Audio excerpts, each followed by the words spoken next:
So we bought the new Google Nest Protect smoke and CO2 alarms.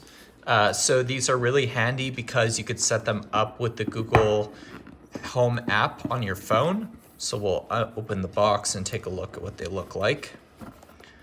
So first thing you're gonna do is peel back the instructions, and you'll see it's covered in this nice protective case. We'll pop that out. So we have the Google system here, the batteries on the back. You could see that there's the date of when the batteries were last changed. And so to set up, you're gonna pull the tab. You'll also need to mount this to your ceiling, and then you'll need drill hardware, things like that to mount it depending on what your wall material is. It does come with 4 screws, but if you have drywall or things like that, you'll need drywall anchors as well. So this mounts to the ceiling. This side is face down, so this goes against the ceiling, so you can screw it onto this plate. You don't want to screw it onto the plate until you mount it to the ceiling, so you can get it off. And then you'll just download Google app and follow the app to be able to set this up.